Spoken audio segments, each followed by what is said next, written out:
Welcome to another Game of Thrones discussion. I am Brian McBalls and joined with Jordan Wade. Hey everybody, how's it going? Yep, the Hard Dose crew is back, and today we are talking Season 5, Episode 2 of Game of Thrones, The House of Black and White. Spoiler warnings, we are talking about everything aired up to this point. We may compare to book scenes, but we're not going to spoil anything beyond this.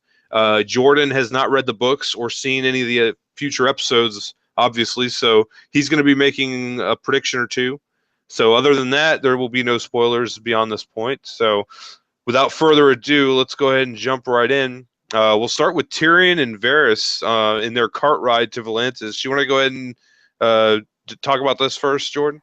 Yeah, there wasn't not a lot happened in this scene this week. I felt it's always good to see Tyrion and Varys. They have a really good chemistry, and it's fun to watch them. But it felt like it was kind of an extension of what we had already kind of covered last week. So Tyrion makes the metaphor about being in a box and whatnot, and he wants to drink himself to death, and Varys is still trying to win him over. And we find out about them going. They're not going directly to Marine. They're going to Volantis, which is a place we haven't been to yet. But I believe you said that that's the place that Rob's wife in the show. That's where she said she was from. Correct? Correct. Yep. Rob's wife in the show is from Volantis, and that's where she learned to appreciate slaves because a slave saved her brother from drowning. So that's where Tyrion and Varys are headed first on their way to Meereen. Yeah, but like you said, it's pretty straightforward. A couple lines of dialogue. It was kind of just keeping us up to date with what's going on with them, but Yeah. not much plot progression really. No, and I think just sort of introducing the fact that they're going to Volantis, so it's not a shock that they're not going directly to Marine. So I think that's pretty much what this scene facilitated. Yeah. So it was a little uneventful, but like you said, always a joy to see Tyrion and Varys together. Next, we get to see our first scenes from Dorne. Yeah, and Dorne is beautiful. I think that's a general consensus is that Dorne is a wonderful place. It makes you wonder why anybody would want to venture from there. But just a gorgeous place, and we get introduced to Doran, who is Oberyn's brother, and he's wheelchair bound, which I think they've alluded to in the past. And somebody say that I feel like that's been said in the show that. Yeah, he has gout. Okay.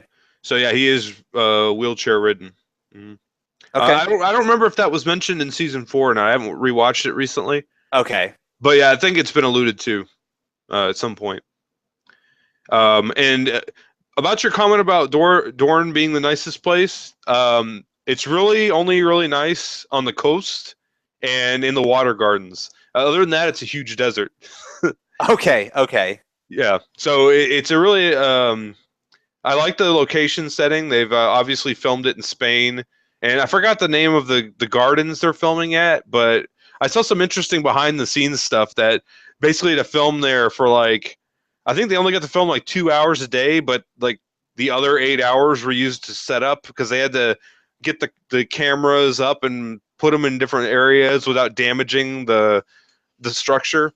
So it was a lot of safety work to actually film a couple hours of scenes. Oh man. So it's just I always love looking up the production efforts in this show because they put so much work into the aesthetics and the location filming, and I love that they put all the work into the show like that. But yeah, I mean, great stuff. We get to see Ilaria come into Doran with her grief.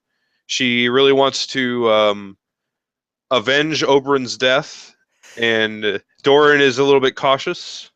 Yeah, she's wanting to basically chop up Marcella right then and there. She's wanting to get right at it. So Doran's kind of having to fend her off, which it was an interesting introduction to him because Oberyn was bloodthirsty in his own right, but Doran, being that he is the ruler of Dorne, has to be a little more political with it, and thankfully so. I'd hate for young Marcella to be chopped up for something she didn't do just because she has the name Lannister.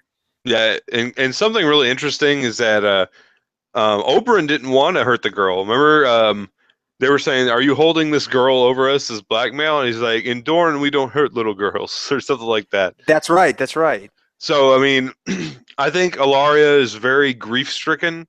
This is a very different Ilaria from the Ilaria in the books.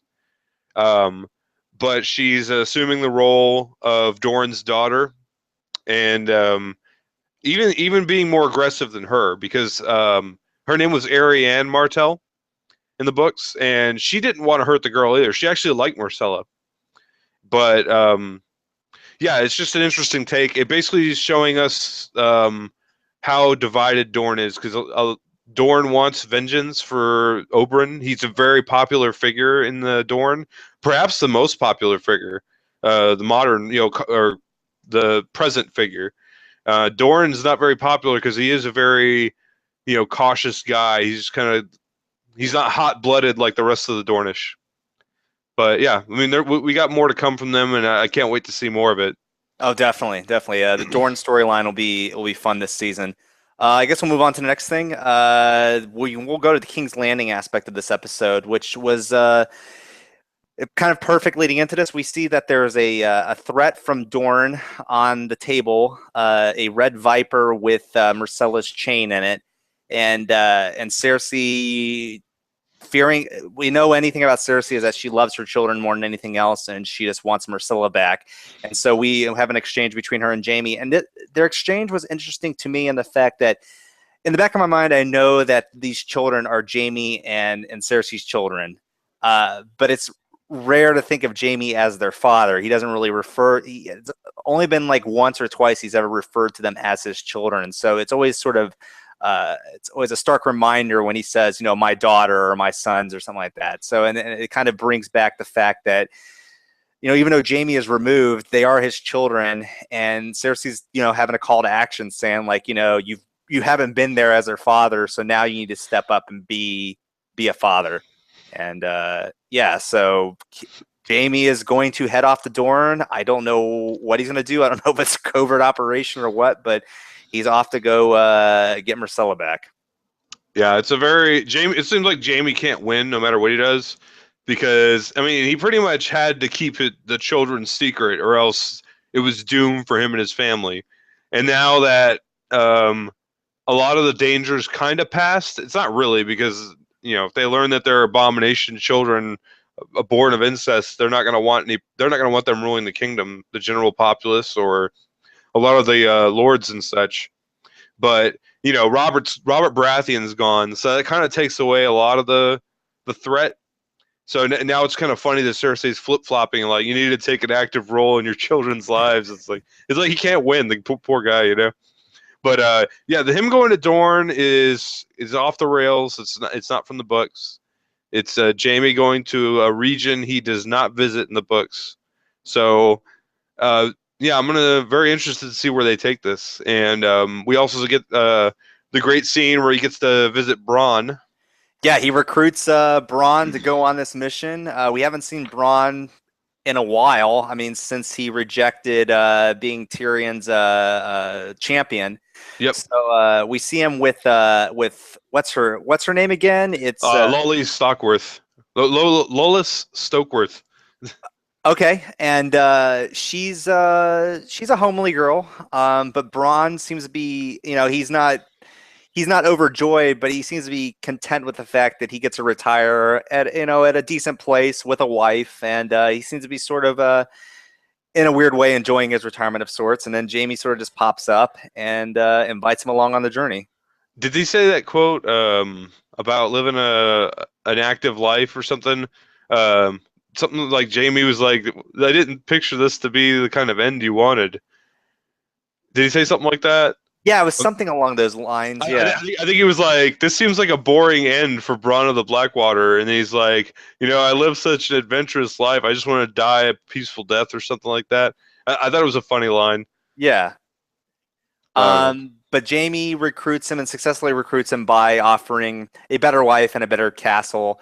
And so Bronn, being the sellsword he is, couldn't really pass up on the opportunity to better his position. So it was a nice little exchange. I'm interested to see where they go with this. Again, I don't know what the nature of this mission is. And being that you said this is off the rails for the book, from the books. It's going to be uncharted territory for everybody involved. So I'm curious to see how this develops in the coming weeks. There's a lot of theories about where they're going with it because they might just give them some tasks that other people did in the books. So I have some theories. I'm going to hold it back till we see more. I might compare it after stuff goes down. But yeah, I think I got an idea where they're going. It's just not completely sure. They could just be doing something completely off, crazy that we've never even thought of. So we'll see. Yeah, before we leave King's Landing, we do see Cersei starting to stack the king's the core. What is it? The basically his cabinet, The King's Council. the king's council. Yes, and it's interesting. There's obviously some major changes, being that Tywin is gone. There's no Hand of the King, so Cersei has sort of appointed herself as the Hand, and the men sort of ask, they ask, can a woman really, why is a woman serving as Hand of the King? And she said, well, obviously I wouldn't be Hand of the King, but as a queen's mother, I will take care of Tommen's business. And Yeah, the queen regent, or I think is what she called herself. yes, yes, But yeah, Tyrion's gone because he was sitting on the council. yeah, He was Master of Coin, but he's yes, gone. Varys is gone, Master of Whispers. So yes, there's another opening in the council, and yeah, like I said, the Hand of the King, Tywin is gone. So there's a lot of empty spots in the council, and you're right. Cersei's trying to stack it in her favor. She appoints. Who did she appoint first? She appointed the new maester. It's the guy who does a lot of Qyburn. Yeah, yes. she appoints Qyburn Master of Whispers, and did she appoint the Mace Tyrell As a master of coin. He had Master offered of Coin? he offered to be hand of the king. And what we've known about Mr. Tyrell, he's not exactly the most brightest guy or anything like that. So I don't think Cersei would ever seriously consider him as Hand of the King. So she conveniently says, "Oh, well, you'll be much too busy, as you will be Master of Coin," and he's overjoyed to be Master of Coin. Yeah, and so yeah, I mean, interesting stuff. And then Kevin Lannister is he's at the meeting, right? He is, and so when he sits down, you could tell he's not really feeling things are kosher. And when Cersei finally turns on him, she says, "I want you to be Master of War." And Kevin sees right through the whole thing and calls out Cersei on it, saying that you're stacking it, basically saying you're stacking it in your favor. And he not so politely rejects her offer of being Master of War. He says he has to go back. He's going to go back and catch the Rock. This was our first real interaction with Kevin. Obviously, the last episode he gave his condolences to Cersei and stuff like that. And we've seen him before. But this is the first time we've seen Kevin, and Kevin is an interesting character as far as the Lannisters go. The Lannisters we've seen all have their own agendas. Even Tyrion. I mean, Tyrion has been a good character, and he's a hero at this point. But Tyrion started off as sort of a jerk, and Kevin's the first Lannister I've met that we've been introduced to where I'm like, actually, he seems to be a pretty decent guy. He is pretty solid. A lot of the Lannisters have negative personality traits. They all have their the bad sides to them. But Kevin seems to be well held together. I feel like he could have gone further in life if he wasn't he was basically a loyal younger brother to Tywin. He basically supported all of Tywin's moves. He was there for Tywin. He was Tywin's yes man.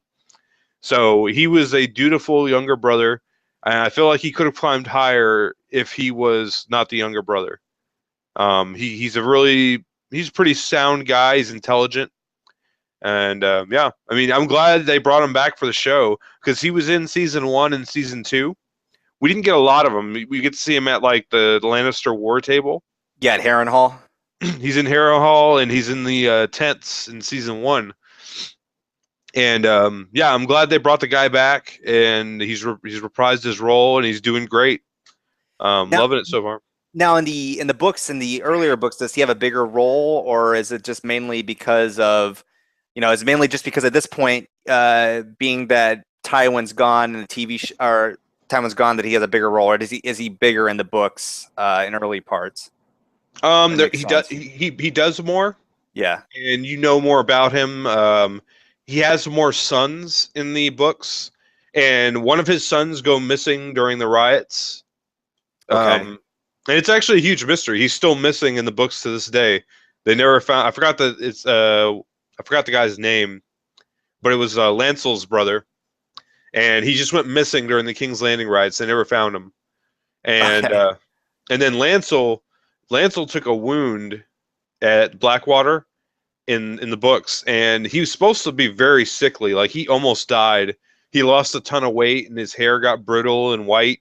Like he got really badly injured, and like in the show, he's back and he's one of the Sparrows. He's devoted to the Seven, and Kevin's kind of he's dealing with a lot of grief from his sons because also another son was killed by Rickard Karstark um, as a war prisoner, which is why Robb Stark beheads Rickard Karstark. That's right. That's right. So yeah, Kevin's dealing with a lot of grief from the situation of his branch of the Lannister family, but Okay. he also does a lot of good things for Tywin in the field. He's a pretty competent guy, and yeah, he does resurface now that Tywin's gone, and he has a lot. He has some things to do now, so we should see. I think we'll see him more. Hopefully, they keep all of his parts in the show. Yeah, I hope so. Because we're not that he will replace Charles Dance, but it's nice to have sort of a strong authority besides Cersei, a strong authority figure with the Lannisters. Yeah, exactly. And I think it was it for King's Landing, right? Or did we see some of Lancel? I mean, any of the Tyrells? No, outside of their father, no, nothing else. So that's pretty much it for King's Landing. Mainly focused on Cersei this week. So we'll see what happens. I'm assuming next week. Yeah. Arya, we get to see Arya for the first time this week. Yeah, she was absent in the first episode, kind of missing little Arya, but we do get a good chunk of her this week. Going into Bravos, we've seen that statue before, right? With last season when Stannis was going in, that Yep, statue. the Yeah, Titan of Bravos. yeah, and we get sort of the legend behind it, how in olden times the Titan would during war would step into the water and protect Bravos. Uh, it's pretty amazing to see a statue like that because it's fun in fantasy to see stuff like that. It's obviously not possible for something like that to be built, but or at least to be extremely difficult. But it is the sheer scale of that statue in a show is pretty awe inspiring. So it was cool passing underneath it. And she is dropped off at the House of Black and White with the yin yang doors. And I thought maybe I was kind of jumping the gun, but I figured we get to see Jek and Hagar a little earlier than we did. But Arya sort of turned away at the door, Yeah. and made to sit outside for a bit. Yeah, I was kind of surprised by that decision too. Maybe he wanted to see if she was serious, like she was sticking around or something. Yeah, I mean, obviously, it was some sort of test. I mean, that's what it played out to be. So Arya ends up sort of wandering around, and we see her behead a pigeon, just sort of showing off her sword skills. She's not rusty. She's only getting better with age. And three men walk up upon her and threaten her, trying to take the sword and whatnot. And then the man who was at the door who rejected Arya is there in the alleyway and takes her back. So. And reveals once they get back to the House of Black and White, reveals that he is Jek and Hagar. So he says Jek and Hagar is no one, or something along those lines, and that Arya must also become no one. So I guess this sort of plays into the whole theme of the men without faces, right? Men. Yep, the Men Without Faces. Yeah, we're gonna learn more about that in the coming episodes. They have a certain rule of thumb when it comes to their identity. They have to. I mean, I'll let the episodes speak for themselves because we got more coming on that front, and I don't want to spoil much. Sure. But I will say this: Jaqen Hagar is not here in the books. Oh. He is brought here because he does other things in the books, but like the scope of the books goes so far that he's in a location right now that we haven't even been introduced to. And he's doing things for a conflict that I don't even know if we're going to get into. And it's interesting stuff, but I could see why they moved him here to Bravos, because it's a character that people know and like, and he's returning, and he's there for Arya, and I'm interested to see it. So I think it's a good choice. But yeah, he's replacing another character at this point. Okay, and for the reasons being that I think we are going into the home stretch of the series. I think there's a couple more seasons, but at this point, it'd be a little odd to introduce certain characters like that, especially when we've had sort of an established relationship with Jack and Hagar from season 2. Yeah, no, it makes sense.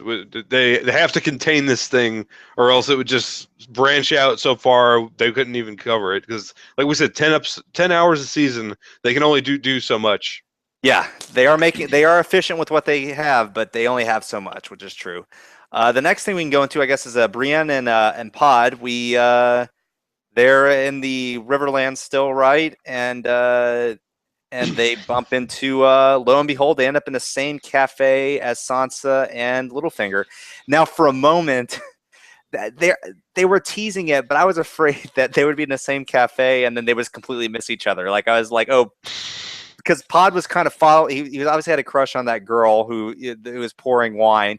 And he follows her and then sees Littlefinger. But I thought for a moment that it was just going to be one of those so close but yet so far moments. But we do actually have a confrontation between Brienne and Littlefinger's crew. And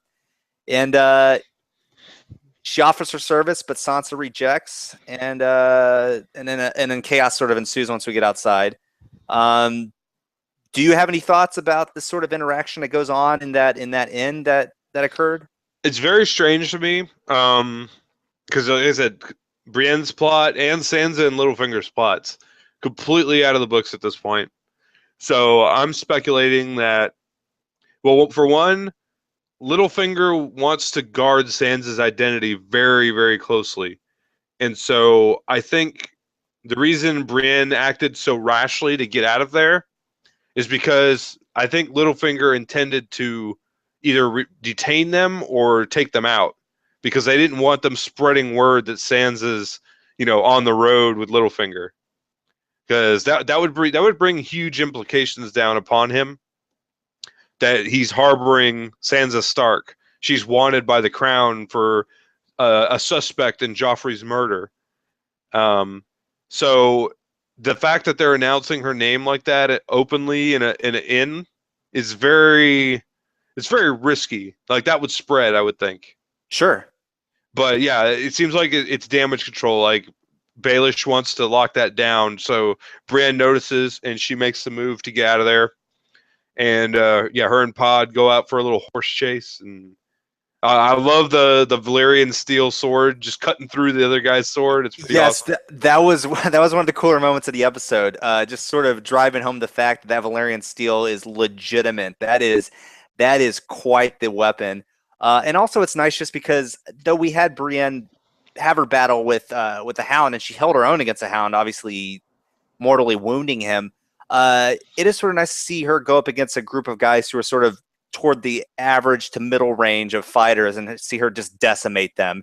It just drives home the fact that Brienne is a great warrior. She is, though she doesn't consider her, so she isn't a knight. She can definitely hold her own against those who call themselves knights. She's an able fighter for sure. Yeah, I'm glad she's getting more action scenes. I'm very happy for the actress, because she's got a role in Star Wars coming up. Yes, Gwendolyn Christie. Yeah, she's been a breath of fresh air. I've liked her I've liked her as an actress, and I've liked her character. So yeah, it's always good to have more of her in an episode. Yeah, no, I'm glad she's getting more gigs, and I think, wasn't she cast for something else recently also, other than Star Wars? Probably. I read a fact that she's only one of like a couple of actresses above 6 feet tall who, are recognizable and get like constant work. So good for her. I mean, I think she's 6'3", and she's a rare commodity, that's for sure. So I'm glad to see. I could go on about some sort of dream casting with Gwendolyn Christie, but that's for another podcast another day. But oh yeah. But yeah, so I guess her and Pod are going to follow Sansa. That seemed to be what they're. Even though Pod does bring up the point that both Stark girls rejected Brienne's service. Brienne is still holding to her pact that she promised to Catelyn before she was killed. Yep, she's true to her word, and yep, she's following him. So I think that brings us next to the Wall. And this is some of my favorite stuff in the books, and I like the episode. I like the way the episode handled this stuff. While it's cut down for brevity's sake, like Stannis making an offer to Jon to legitimize him. It's it's a very big thing, and I always thought it's one of my favorite parts of the books. Why don't you tell us more about that scene? Yeah. So with Stannis offers Jon the opportunity to become a full Stark, and though, as you've said in the past, Jon is or you've alluded to, Jon's a POV character in the book, so we get probably more internal conflict with Jon. But I felt that Kit Harington did a really solid job this week. Sort of once he's delivered that news, you could tell it's welcome news. It's something that he wants, and he does reiterate that when he's talking to Sam, that it's something that he has always wanted. He's always wanted to be a Stark. And Stannis' offer is that he will make him a Stark if he rules Winterfell underneath Stannis' banner. It seems like a pretty solid offer, and to be honest, I would probably take that offer. But Jon, being a man of his word, he tells Sam that he will reject the offer and keep his vow to the Night's Watch. And this sort of leads us into the election, which was a really cool scene. I thought it was well done. It is sort of a quick scene, but you kind of knew where it was going once it started. Like I could just tell where it was going. Yeah, Sam really steps up to the plate for Jon. I love how he calls out Jaina Slint for hiding with the women and children. And yeah, he's really upped his game. He's not as timid as he normally is.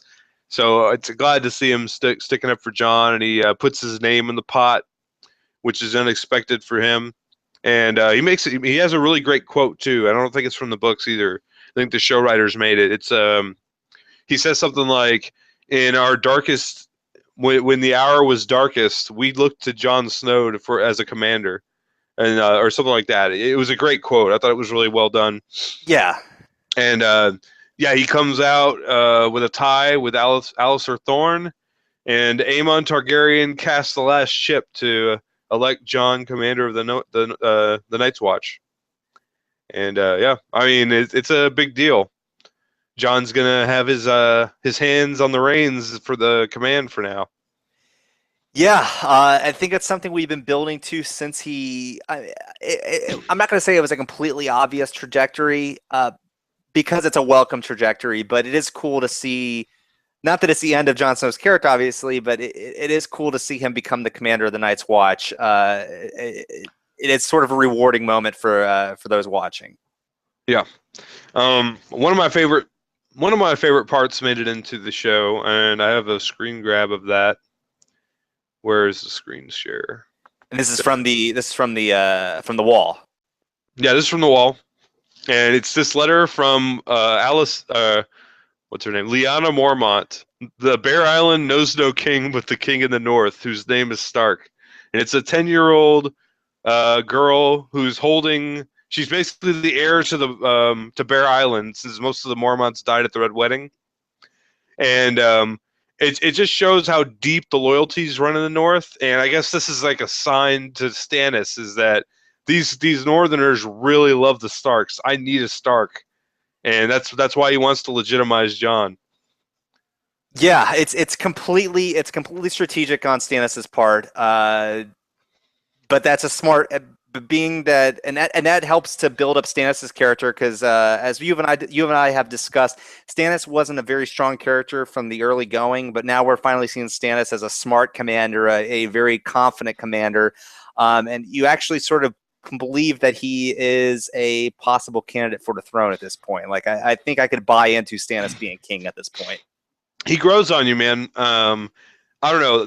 He has a huge following of fans online. Mainly from the books so far, but a lot of his actions, like he's a guy that doesn't really make sense at first. He seems like a cold asshole, that he seems like he's self-righteous kind of, but like after you see all of his actions and how he operates, it's like you'll look back on all of his past stuff. Like if you ever go to a rewatch or a reread, and you'll be like, "That's classic Stannis." Like I understand why he's doing this now, and it's really funny stuff. Like I went through and read one of my favorite chapters with him in it recently, and it's stuff that hasn't happened yet. But I'll just say, like, his dialogue is very wittily written. Like he's very quick with his comebacks, and they sting. Like I can't describe it all the way without spoiling stuff, but I'll just say, like, throughout most of his chapters in the books, he's very quick to lash back at people, and he hits where it hurts, man. Like when he cuts people down, it's hilarious. But yeah, he's great, man. I love Stannis, and I'm glad the showrunners are giving him more of a positive spin now. That they're showing the positive side to Stannis. Yeah, he was very much a puppet in the first couple seasons, it felt, from Melisandre, but now he's really coming out of her shadow and becoming his own character, which is nice. So yeah, Stannis is getting development, Jon's getting development, everything's going well at the wall, I think, so far in the show. Yeah. Which brings us now to our last topic, and that is back to the deserts on the other side of the world and Marine. And Danny, she's prepping for a trial, prepping for the trial of the Son of the Harpy, but we don't actually get to that trial as the one freed slave that was on her council ends up taking law into his own hands and assassinating the Son of the Harpy before he can stand trial. Danny has had to make some tough decisions so far in the show, but all of them have made her into a positive light. I mean, she's had the warnings of, you have to be, sometimes being queen, requires tough decisions. But by and large, Danny's always ended up on the positive side of things in the show. So after this assassination, it's interesting to see that here's a guy who served on her council. He did something that, in the eyes of the slaves that she's freed, was justice. But to be a just ruler, she can't allow an assassination like that to go unpunished. So we see Danny actually make a very unpopular decision by executing this freed slave. And and then there's a fallout after it with the crowd hissing at her, which was interesting. That goes from Misa to hissing. It was that was an odd transition that they turned so quickly. But yeah, it like you were saying, a lot of her decisions were kind of vanilla. Like everything she got to make the moral choices that she wanted. Free the slaves. Kill the slave masters at Ostapor. Like she was doing things that she thought were just, and they turned out to be good decisions. She got an army. She freed some slaves. She got her dragons back. She's got all these good things going for her. But I feel like the show always paints her in a positive light. They've done very little to show the negatives of her decisions. And I think this is the first big occurrence where we get to see something negative happen from one of her decisions.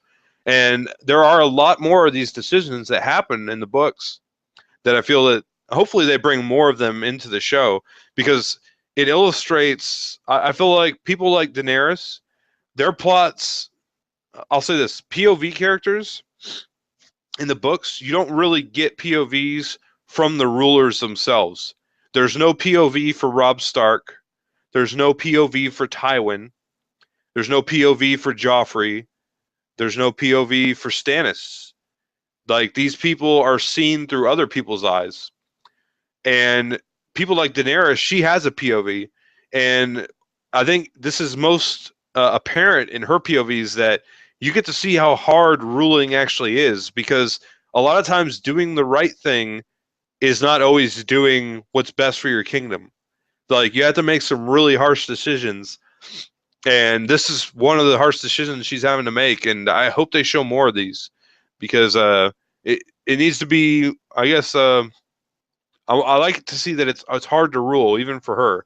Not that she's like some, like I said, it's always in a positive light where she's the breaker of chains, the mother. Like, it's too positive. She needs some more negative. Well, she needs to have some losses in order to make her a better ruler, I think. And if we are going to have what the show seems to be leading to, the union of Tyrion and Daenerys on the same side. Why would Daenerys need someone like Tyrion if she's constantly winning all of her battles, so to speak?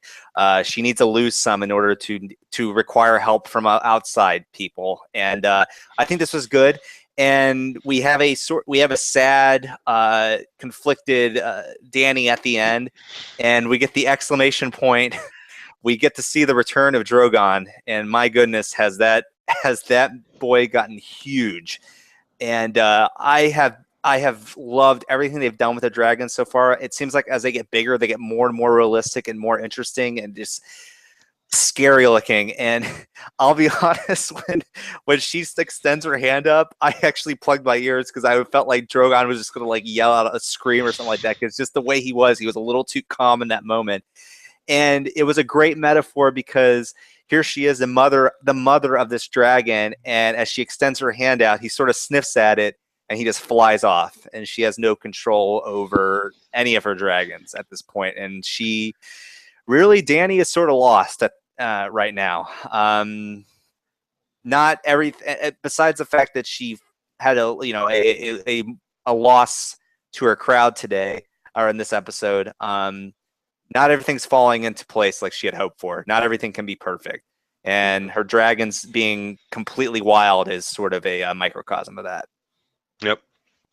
And that's mostly everything that was in the episode.